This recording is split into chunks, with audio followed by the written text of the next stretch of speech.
Bacula Enterprise Edition to the rescue. Bonjour et bienvenue sur la web-série des vidéos de Bacula Systems. Cette vidéo présente les composants essentiels de Bacula et leurs interactions. C'est une base solide pour comprendre les concepts fondamentaux de Bacula dans sa version entreprise. Le schéma présenté ici montre les 5 composants principaux de Bacula que nous expliquons dans cette vidéo. Au cœur de Bacula se trouve le director, qui initie les sauvegardes et les restaurations, et plus généralement les jobs, constitue le point d'entrée des interfaces de gestion, maintient à jour la base de données du catalogue, et reçoit la majeure partie des configurations à réaliser dans Bacula. Le processus du director fonctionne sur la plupart des distributions Linux telles que Red Hat et ses dérivés, ou encore Debian ou Ubuntu. Toutes les configurations sont stockées sous la forme de fichiers texte, qui peuvent être facilement modifiés via un éditeur, par l'intermédiaire de notre interface BWeb, ou encore via n'importe quel outil de déploiement qui sait manipuler des fichiers texte. Le second composant est le catalogue. C'est une base de données PostgreSQL ou MySQL, installée soit directement sur le director dans les installations modestes, soit sur un serveur dédié dans le cas d'infrastructures plus ambitieuses. Le catalogue est un composant critique dont Bacula a besoin pour fonctionner et qui contient toutes les métadonnées liées au job que Bacula a géré. Ce sont des informations telles que le nom des fichiers, leur répertoire, leurs droits, les dates de sauvegarde, ainsi que les coordonnées de stockage des données sauvegardées et des informations de plus haut niveau, telles que celles concernant les médias. Un reporting est disponible à travers le catalogue via les consoles web ou texte, ou en accédant directement aux informations contenues dans la base de données. Le storage daemon est un processus Linux qui écrit directement les informations sur les périphériques de stockage.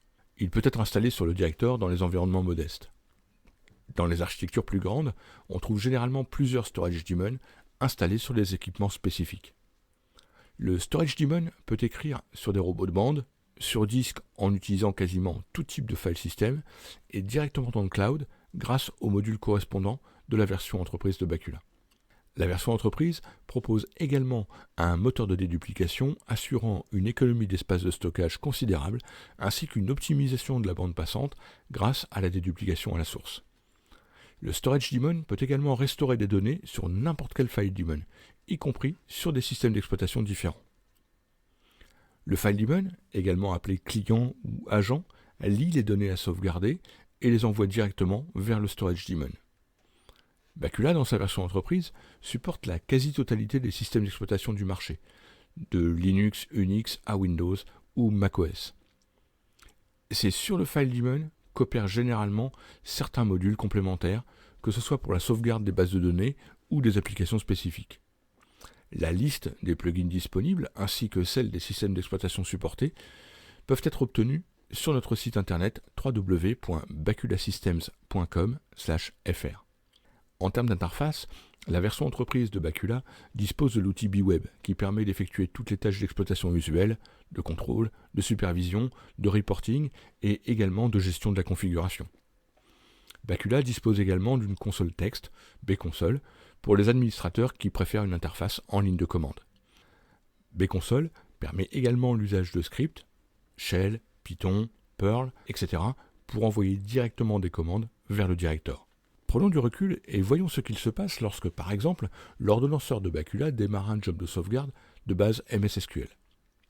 L'ordonnanceur initie la sauvegarde, il contacte le file daemon et lui envoie les informations adéquates. Ici, nous faisons un snapshot VSS du serveur MS SQL.